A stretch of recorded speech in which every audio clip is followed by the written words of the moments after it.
uma doutrina que tem a caridade como bússola, uma filosofia que propõe a lei de causa e efeito como explicação para os males humanos, uma ciência iluminada pela fé. Estamos falando do Espiritismo.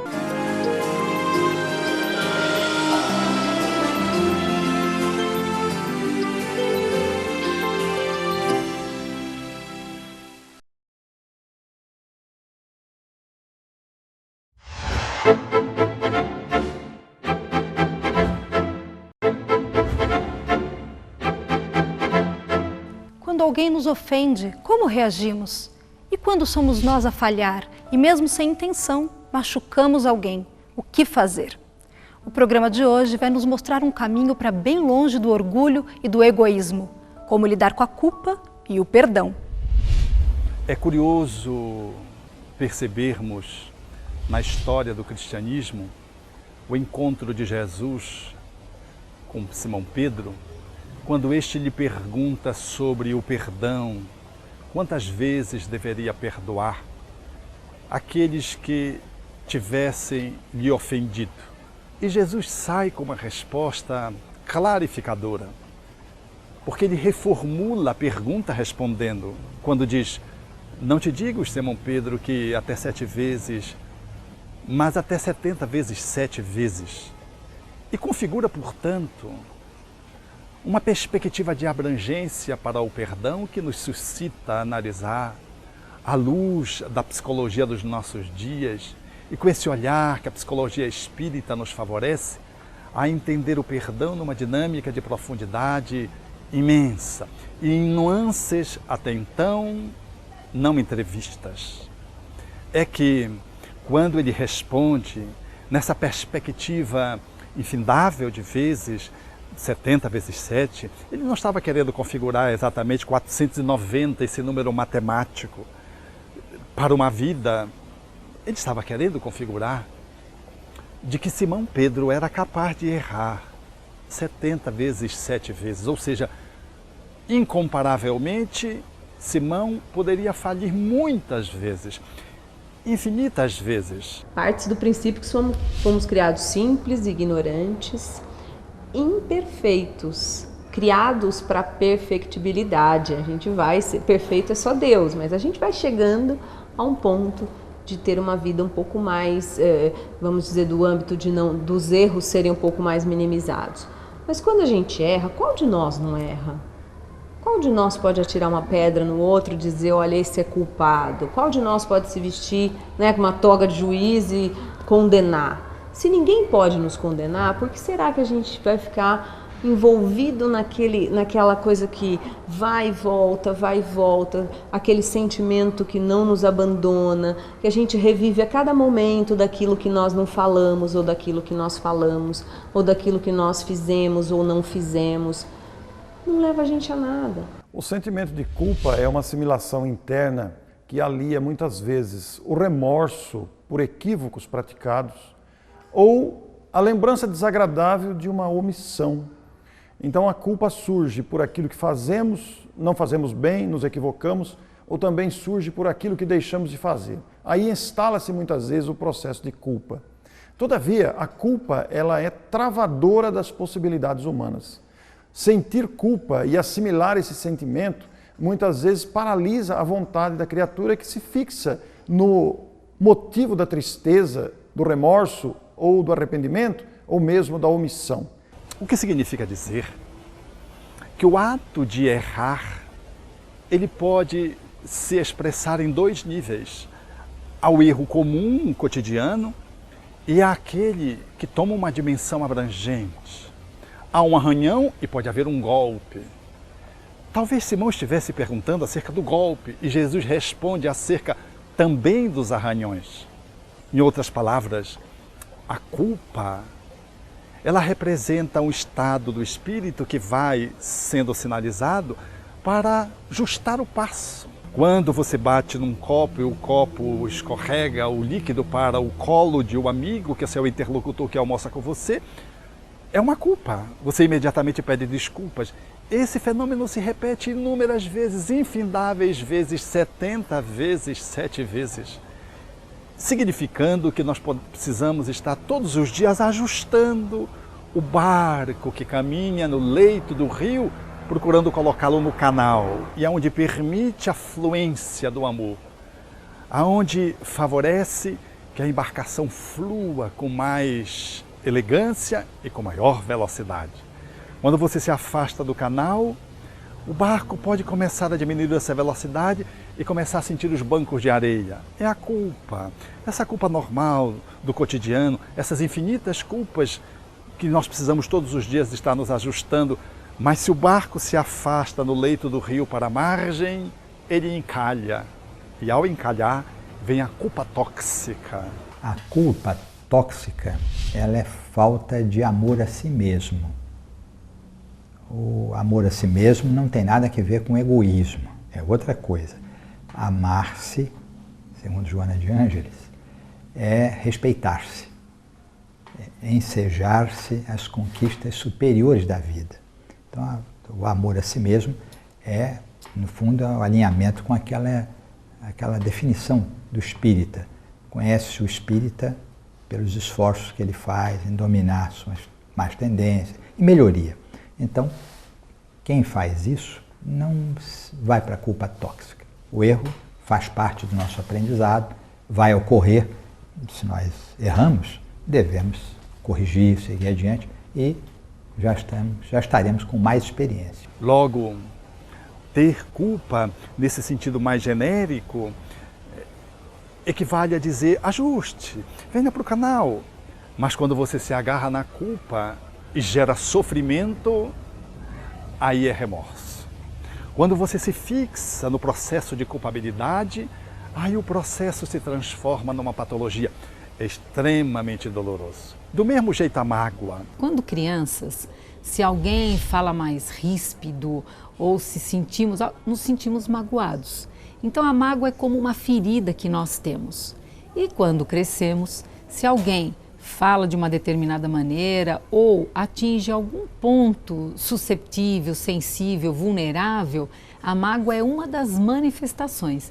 Tem pessoas que ficam com raiva, outros atacam, outros se fecham, outros se deprimem.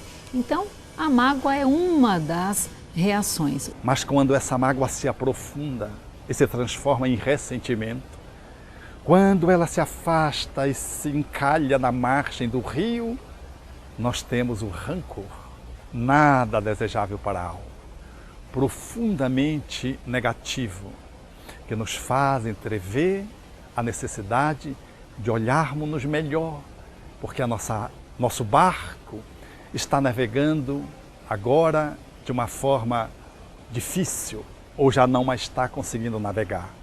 Está estacionado porque encalhou ou na culpa tóxica, no remorso, ou então numa mágoa a quem a pessoa se fixou, configurando o rancor, o ressentimento. Então, se eu me culpo de algo durante muito tempo e não trabalho isso, e não olho e não transformo, a autoculpa vira um remorso. No princípio, para que serve eu me sentir culpado? A culpa, ela é um sinalizador, é como um despertador. Ela diz que eu violentei, eu transgredi algum valor meu, então eu me sinto culpado. Esse é o primeiro momento. Agora, se eu fico na culpa e no remorso, imagina uma areia movediça. Eu vou me afundando emocionalmente e isso não ajuda na transformação, nem na autotransformação e nem na possibilidade de transformar aquilo que eu me sinto culpado. De repente, eu ofendi alguém, eu magoei você, por exemplo, e aí eu me sinto culpado por isso. Poxa, isso é um alerta. É sinal que eu valorizo a nossa amizade. Se eu fico no remorso, eu não transformo. Eu não te procuro, eu não falo, olha, eu me senti culpada com aquela minha atitude. Então a culpa serve para isso. Portanto, quando Jesus propõe a Simão Pedro esse olhar indimensional, ele fala de que todos os dias nós podemos nos magoar, podemos nos sentir culpados. E é natural que, em sentindo, revejamos, reavaliemos o nosso comportamento e voltemos para o prumo, sem que isso se constitua num drama, sem que isso se constitua em pecado, sem que isso se constitua num mal. É apenas a alma que está aprendendo mediante ensaios. Os erros fazem parte do nosso processo de aprendizagem. Por isso, Jesus propõe na sua oração dominical, quando fala do Pai Nosso, a necessidade de perdoarmos aqueles que estão caminhando conosco para que o Pai nos perdoe também. Colocou dentro da oração dominical. Porque o perdão, ele é uma demanda do cotidiano, como é o pão nosso. Do mesmo jeito que precisamos do alimento para manter o corpo, do oxigênio para oxigenar as nossas células, nós precisamos de perdoar, amar mais, amar além dos nossos ensaios aprendizados, nossos ensaios erro e acerto.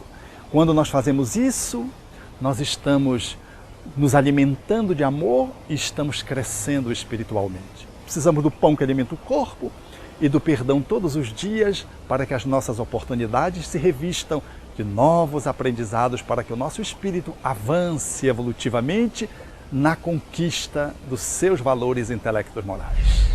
O Espiritismo, portanto, ele não permite que nós nos fixemos na culpa e tratemos a culpa mais como fenômeno de autorresponsabilidade.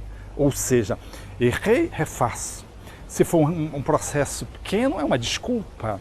Mas se for um processo mais abrangente, eu preciso fazer um caminho. Por isso, o perdão representa um caminho de autorrestauração que eu preciso fazer. Como a própria palavra diz, perdoar, doar inteiramente.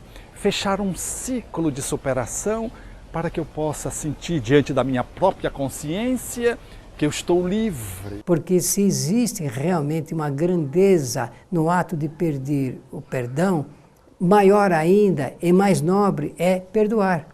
É perdoar a si mesmo, saber perdoar a si mesmo e perdoar também o semelhante. Quando nós entramos nessa via, nessa estrada, aí passamos a compreender um pouco melhor os indicativos feitos por Jesus de Nazaré para que nós realmente nos aliviássemos de todas as nossas dores através desses sentimento que ele é grandioso, que é maior. Por isso Jesus propôs ao seu tempo, reconcilia-te com teu adversário, mostrando a necessidade de nós nos auto-reconciliarmos para podermos fazer um movimento na direção do outro, enquanto estás a caminho com ele, para que o teu adversário não entregue ao juiz, o juiz ou oficial de justiça, e o oficial de justiça te encerre na prisão e não sairás de lá até que pagues o último ceitil.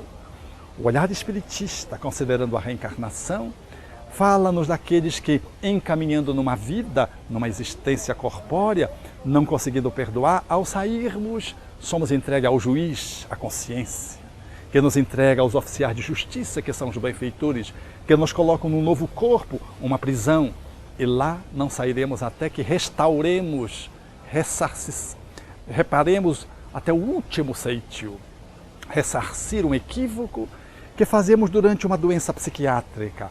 O autismo, que ao tempo em que é uma doença, ela já é o próprio tratamento. No processo esquizofrênico, que às vezes culmina por toda uma existência a despeito de todo o aparato médico e que é em si mesma o caminho de volta que nós estamos fazendo. Ou quando recebemos no lar alguém que é o nosso inimigo do passado que lesamos, ou quando somos chamados a conviver com alguém que nos lesou perdoando, são processos reparadores que às vezes poderíamos ter feito numa outra existência, se em tempo, em se reconciliando consigo próprio, pudéssemos ganhar a paz interior, ir ao encontro do outro. Porque se o outro não quiser restaurar a paz e queira manter a violência, será uma escolha dele, mas nós já nos teremos libertado, porque teremos feito a nossa parte, a nossa cota de ação naquela encrenca em que nos envolvemos. E agora somos livres, seguindo os passos de Jesus, quando na cruz dizia: Pai, perdoa-lhes porque eles não sabem o que fazem. Se desonerando de todo sentimento ruim, para logo em seguida ressurgir para os mesmos que traíram, negaram ou abandonaram mostrando que o caminho é um caminho de libertação. Ficamos por aqui, eu te espero no próximo Transição. Tchau!